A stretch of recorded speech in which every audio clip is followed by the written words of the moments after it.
Hello everyone, welcome to our channel. Friends, ఈ వీడియోలో మనం ఈ రోజు మార్కెట్ అనాలిసిస్ గురించి మాట్లాడుకుని రేపటి plan of action and important levels కూడా డిస్కస్ చేద్దాం. ఈ వీడియోని ఎక్కడ స్కిప్ చేయకుండా ఎండ్ వరకు చూడండి. ఖచ్చితంగా ఈ వీడియో మీకు ఇన్ఫర్మేటివ్ అనిపిస్తుంది. Before starting the video, one small announcement. July 13th next Monday నుంచి మన న్యూ ఆన్లైన్ బ్యాచ్ ఇక్కడ స్టార్ట్ చేస్తున్నాం. కంప్లీట్ బేసిక్స్ నుంచి అడ్వాన్స్ లెవెల్ వరకు both Indian markets and crypto markets, వీటిలో కూడా manual trading and algo trading వరకు నేర్చుకోవచ్చు. బెస్ట్ పార్ట్ ఏంటంటే ఈ బ్యాచ్ లో జాయిన్ అవుతున్న ప్రతి ఒక్కరికి algo software 1 month free trial version కూడా వస్తుంది. అండ్ ఫస్ట్ 5 people కి ఫ్లాట్ 40% కూడా డిస్కౌంట్ ఇస్తున్నాం. కింద కనిపిస్తున్న నెంబర్ కి కాంటాక్ట్ అయ్యి మీరు ఫర్దర్ డీటెయిల్స్ తెలుసుకోవచ్చు. Let's move to the main topic. First ఈ రోజు మార్కెట్ ఓవరాల్ పర్ఫార్మెన్స్ గురించి మాట్లాడుకుందాం. ఈ రోజు మార్కెట్స్ పర్ఫార్మెన్స్ చూసుకుంటే నిఫ్టీ 31 పాయింట్స్ నెగిటివ్ గా క్లోజ్ అయింది. మేబీ 31 పాయింట్స్ మనకి న్యూట్రల్ గా కనిపించవచ్చు. Even though market slight negative గా క్లోజ్ అయినప్పటికీ చాలా హై వోలటైల్ గా మొమెంటం వచ్చింది because of weekly expiry. And sector wise performance చూసుకుంటే ఆల్మోస్ట్ అన్ని సెక్టార్స్ కూడా మీకు కంప్లీట్ నెగిటివ్ గానే క్లోజ్ అయినాయి. అవి కూడా పెద్ద సెల్ ఆఫ్ ఏం జరగలేదు. జస్ట్ 0.5%, 0.06 అంటే స్లైట్ న్యూట్రల్ నుంచి స్లైట్ నెగిటివ్ గా క్లోజ్ అయింది. Metal sector 1% strong closing and real estate కూడా 1.58%. బికాస్ ఇవన్నీ కూడా లాస్ట్ వీక్ లో చాలా బెటర్ గా ఇంక్రీజ్ అయినాయి. Last week real estate sector 1 week లోనే 7% ఇంక్రీజ్ అయింది. సో ప్రాఫిట్ బుకింగ్ జరగడం అనేది చాలా common thing. And IT sector కూడా ఈ రోజు 2.43% recovery, because last few days నుంచి కంటిన్యూగా ఫాలో అవుతుంది కాబట్టి అందులో కూడా షార్ట్ కవరింగ్ ర్యాలీ జరిగింది. సో ఓవరాల్ గా ఈ రోజు మార్కెట్స్ లో హయ్యర్ లెవెల్ నుంచి ప్రాఫిట్ బుకింగ్ జరిగింది. సో దీన్ని బేస్ చేసుకుని రేపటి మార్కెట్ సంబంధించిన ప్లాన్ ఆఫ్ యాక్షన్ రెడీ చేసుకుందాం. సో రేపటి మార్కెట్స్ ని ఇంపాక్ట్ చేసే మేజర్ న్యూస్ ఆర్ ఈవెంట్స్ చూసుకుంటే అంత స్ట్రాంగ్ రీజన్స్ ఏమి లేవండి. సో ప్యూర్లీ ప్రైస్ యాక్షన్ బట్టి మనకి అవైలబుల్ డేటాని బట్టి మాత్రమే ప్లాన్ చేస్తాం. సో ఫస్ట్ నిఫ్టీకి సంబంధించిన లెవెల్స్ చూసుకుంటే నిన్న చాలా క్లియర్ గా మాట్లాడుకున్నాం. 24,400 సపోర్ట్ జోన్ అండ్ 24,500 ఒక రెసిస్టెన్స్ జోన్ కింద కన్సిడర్ చేసుకుందాం. ఈ రోజు మార్కెట్ ఇనిషియల్ గా 24,500 బ్రేక్ చేసినట్టు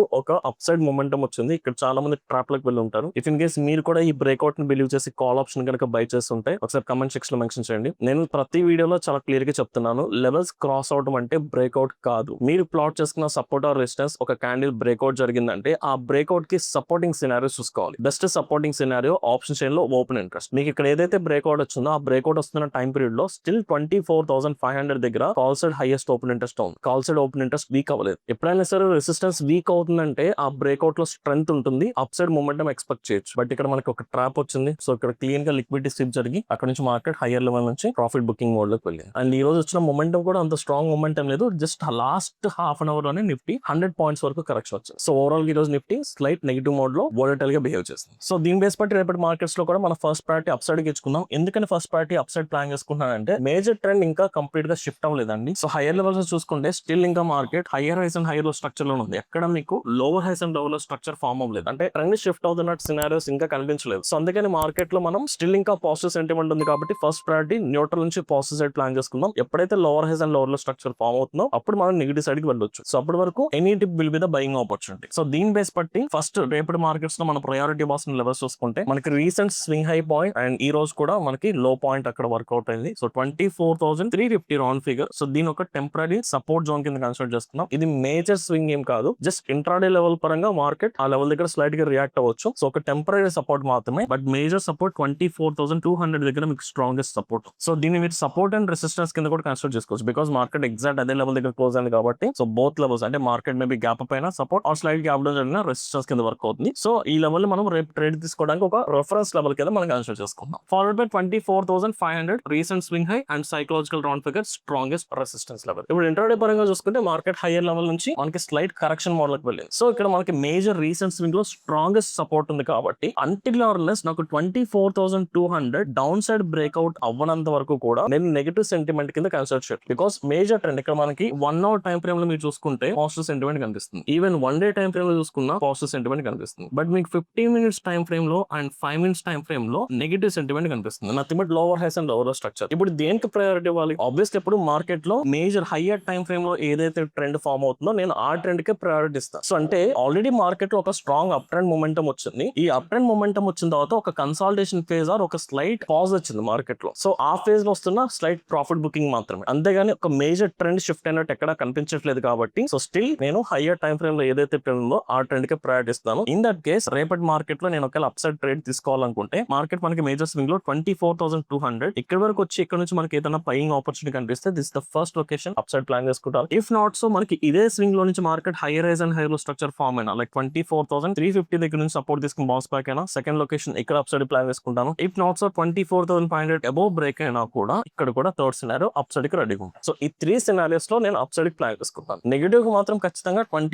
38,200 డౌన్ సైడ్ బ్రేక్ అయితేనే. బట్ ఇందులో చాలా మంది ఇంట్రాడే లో బ్రేక్ అయినా కూడా డౌన్ సైడ్ తీసుకుంటారు. మీరు ఇంట్రాడే లో షార్ట్ టర్మ్ స్కాల్పింగ్ చేస్తారు అంటే నథింగ్ బట్ ఒక ట్రేడ్ లోకి ఎంటర్ అయ్యి మాక్సిమం ఒక హాఫ్ అవర్ 1 అవర్ లోపు మీరు ఎగ్జిట్ అవ్వాలనుకుంటే ఇంట్రాడే లో బ్రేక్ అయినా మీరు temporary down side trades execute చేసుకోవచ్చు టిల్ నెక్స్ట్ సపోర్ట్ వచ్చేంత వరకు. బట్ ఒకవేళ మీరు క్యారీ ఫార్వర్డ్ చేసుకోవాలనుకుంటే ఈ వస్తున్న డౌన్ సైడ్ మొమెంటం లో ట్రేడ్ చేయొద్దు, ఎందుకంటే మేజర్ సెంటిమెంట్ పాజిటివ్ కాబట్టి సెంటిమెంట్ ని ఫాలో అవడానికి ట్రై చేయండి. సో దట్స్ వై నేను ఈ మొమెంటం ని కంప్లీట్ గా ఇగ్నోర్ చేసుకుంటున్నాను. ఓన్లీ స్కాల్పింగ్ చేయాలంటే మనం తీసుకోవచ్చు, బట్ ఈ వస్తున్న మొమెంట్ ఇగ్నోర్ చేసుకుని మేజర్ సపోర్ట్ కి వచ్చాక సపోర్ట్ నుంచి బౌన్స్ బ్యాక్ అవుతున్నప్పుడు డిసైడ్ చేసుకుందాం. సో ట్రెండ్ షిఫ్ట్ అవుతుందన్న కన్ఫర్మేషన్ ఓన్లీ 24,200 దగ్గర తీసుకుంటాను. సో అప్పటి వరకు any dip will be the buying opportunity firm. So same మీరు up side down side trade తీసుకున్నప్పుడు ఆప్షన్ సైడ్ లో ఓపెన్ ఇంట్రెస్ట్ తీసుకోండి. సో లాంగ్ పొజిషన్ మీరు ఎక్కడ తీసుకుంటున్నారు nothing but up side trade తీసుకున్నప్పుడు కాల్ సైడ్ ఓపెన్ ఇంట్రెస్ట్ తగ్గుతూ foot side open interest కనిపించాలి ఆ పర్టికులర్ స్ట్రైక్ ప్రైస్ దగ్గర. అదే short position nothing but down side trade తీసుకున్నప్పుడు call side open interest increase అవుతూ ఫుట్ సైడ్ ఓపెన్ ఇంట్రెస్ట్ తగ్గుతున్నట్టు ఉండాలి సేమ్ ఆ పర్టికులర్ స్ట్రైక్ ప్రైస్ దగ్గర. ఈ సినారియో మీరు క్యాండిల్ స్టిక్ తో కంపేర్ చేసుకుని రెండు ఒకటే సింక్ అయితే అప్పుడు ట్రేడ్ తీసుకోండి, లేదంటే ట్రాప్ అవుతుంది. So same plan of action Sensex and bank Nifty. And రేపు మనకి వెన్స్డే అండి. మోస్ట్ ఆఫ్ ది డేస్ మీరు అబ్జర్వ్ చేసుకుంటే most of the Wednesdays markets consolidation ఉంటాయి అండ్ మేజర్ న్యూస్ కూడా ఏమీ లేదు కాబట్టి అంత స్ట్రాంగ్ మొమెంటం కూడా మనం ఎక్స్పెక్ట్ చేయలేం. So if you want Sensex లో మీరు ఆప్షన్ సెల్లింగ్ ప్లాన్ చేసుకోవచ్చు, బికాస్ సెన్సెక్స్ లో ఎల్లుండి ఎక్స్పైరీ ఉంటుంది కాబట్టి. సో సెన్సెక్స్ లో మనం ఇక్కడ ప్లాన్ చేసుకున్న మేజర్ లెవెల్స్ 78,000 రౌండ్ ఫిగర్ దగ్గర మనకు ఒక సపోర్ట్ జోన్ కనిపిస్తుంది. సో 78,000 నుంచి మీకు 78,100 ఈ 100 పాయింట్స్ వరకు మీకు extended support zone, followed by 77,000 strongest support zone. And మనకి ఇక్కడ swing high like round figure consider చేసుకున్నాం 78,500 ఒక టెంపరీ రెసిస్టెన్స్. సో ఇది కూడా హైయర్ టైం ఫ్రేమ్ లో ఇంకా పాజిటివ్ సెంటిమెంట్ ఉంది కాబట్టి ఫస్ట్ ప్రయారిటీ అప్ సైడ్ కి ప్లాన్ చేస్తున్నాం. సో ఇందులో కూడా మార్కెట్ 77,000 డౌన్ సైడ్ బ్రేక్ అవ్వనంత వరకు కూడా నేను అప్ సైడ్ కి ప్లాన్ చేసుకోను. సో అప్పటి వరకు any dip will be the buying opportunity for. So ఈ బ్రేక్అవుట్ దగ్గర కానీ 78,000 నుంచి బౌన్స్ బ్యాక్ అవుతున్నా, 77,000 నుంచి బౌన్స్ బ్యాక్ అవుతున్నా, అప్పుడు లాంగ్ పొజిషన్స్ కి ప్రిపేర్ ఉంటాను. ఓన్లీ 77 డౌన్ సైడ్ బ్రేక్ అయితేనే షార్ట్ పొజిషన్స్ కి వెళ్దాం. Finally bank Nifty. So bank నిఫ్టీలో మనం లెవెల్స్ ప్లాట్ చేసుకుంటే 58,000 దగ్గర మనకి స్ట్రాంగెస్ట్ సపోర్ట్ జోన్ కనిపిస్తుంది అండ్ 58,700 దగ్గర recent swing high temporary resistance. So almost very close to support zone కి వచ్చింది కాబట్టి సో మార్కెట్ 58,000 నుంచి స్ట్రక్చర్ ఫార్మేషన్ కోసం వెయిట్ చేద్దాం. హైయర్ హైస్ అండ్ హై లో స్ట్రక్చర్. కొన్నిసార్లు ఎగ్జాక్ట్ గా సపోర్ట్ కి వచ్చి ఇమీడియట్ గా ట్రెండ్ షిఫ్ట్ అవ్వాలి లేదు, కొన్నిసార్లు సపోర్ట్ కి వచ్చి ఒక టెంపరీ కన్సాలిడేషన్ కూడా జరిగి అప్పుడు కన్సాలిడేషన్ బ్రేక్ అవడానికి కూడా ఛాన్సెస్ ఉంటాయి. సో 58,000 దగ్గర మనం structure formation are trend shift అవుతున్న క్లారిటీ కోసం వెయిట్ చేసి అప్పుడు మనం అప్ సైడ్ రెడీగా ఉండొచ్చు. ఒకవేళ 58,000 డౌన్ సైడ్ స్ట్రాంగ్ బ్రేక్అవుట్ వచ్చిందంటే మనం ఫర్దర్ గా ఫాల్ కూడా డౌన్ సైడ్ మొమెంటం విట్నెస్ చేయొచ్చు. సో 58,000 రేపు మనం ప్రిఫరెన్స్ కింద తీసుకోవచ్చు బ్యాంక్ నిఫ్టీలో. So followed by bit coin. So bit coin నిన్న కూడా మనం మాట్లాడుకోలేదు, ఒకసారి బిట్ కాయిన్ లో మేజర్ లెవెల్స్ ప్లాట్ చేసుకుందాం. సో బిట్ కాయిన్ కూడా చాలా వాలటైల్ గా బిహేవ్ చేసింది ఈ రోజు. బట్ లెవెల్స్ మనం ప్లాట్ చేసుకుంటే ఇక్కడ మన లెవెల్స్ చూసుకుంటే 62,000 strong support zone. So market ఇక్కడ వరకు వచ్చింది వాలటైల్ గా, ఇమ్మీడియట్ గా మార్కెట్ బౌన్స్ బ్యాక్ అయింది. సో ఇప్పుడు ఈ సపోర్ట్ నుంచి మీకు ప్రాపర్ గా ఒక హై లో ఫామ్ అయింది, నథింగ్ బట్ ఒక ఇంపల్స్ మూవ్, ఒక కరెక్ట్ మూవ్ వచ్చింది. సో ఇప్పుడు మార్కెట్ ఈ కరెక్ట్ మూవ్ ఎండ్ అయిన తర్వాత మళ్ళీ ఫర్దర్ గా అప్ సైడ్ వెళ్తున్నప్పుడు ఎప్పుడైతే ఇక్కడ హై ఫామ్ అయిందో ఈ హై బ్రేక్ అవుతున్నప్పుడు మీకు స్ట్రక్చర్ ఎలా వస్తుంది, హైయర్ హైస్ అండ్ హైయర్ లో స్ట్రక్చర్ కన్ఫర్మేషన్ వచ్చేస్తుంది. సో వన్స్ ఆ కన్ఫర్మేషన్ వచ్చాక అప్పుడు ఈ స్వింగ్ హై బ్రేక్అవుట్ బట్టి మనం అప్ సైడ్ ట్రేడ్ కూడా డెసిషన్ తీసుకోవచ్చు. By chance 62,000 downside break అయిందంటే ఫర్దర్ గా ఇందులో కూడా ఫాల్ ఎక్స్పెక్ట్ చేయొచ్చు. నెక్స్ట్ సపోర్ట్ వచ్చేసరికి 58,000 దగ్గర రీసెంట్ స్వింగ్ లో. సో ఓవరాల్ గా చూసుకుంటే ఈ రోజు మార్కెట్స్ లో most of the day consolidation phase కొంచెం వాలటైల్ గా బిహేవ్ చేసినాయి. బట్ ఎండింగ్ లో మాత్రం మార్కెట్ లో ఒక షార్ప్ ఫాల్ వచ్చింది, అది కూడా లాస్ట్ 30 minutes లోనే. Nifty more than 100 points correction వచ్చింది. సో ఆల్మోస్ట్ అన్ని సెక్టార్స్ లో కూడా హైయర్ లెవెల్స్ నుంచి ప్రాఫిట్ బుకింగ్ చూసాం. సో ఈ రోజు వచ్చిన ఈ నెగటివ్ సెంటిమెంట్ ని నేనైతే పర్సనల్ గా ట్రెండ్ షిఫ్ట్ కింద చూడట్లేదు, జస్ట్ ప్రాఫిట్ బుకింగ్ కింద మాత్రమే చూస్తున్నాను కాబట్టి any dip will be the buying opportunity for me. So overall గా this is my plan of action. I hope ఈ వీడియో మీకు అర్థమైంది అనుకుంటున్నాను. ఇఫ్ ఇన్ కేస్ ఈ వీడియో కనుక మీకు ఇన్ఫర్మేటివ్ అని మీకు అనిపిస్తే ఈ వీడియోని లైక్ చేసి మీ జెన్యూన్ ఒపీనియన్స్ ని కమెంట్ సెక్షన్ లో మెన్షన్ చేయండి. Thank you.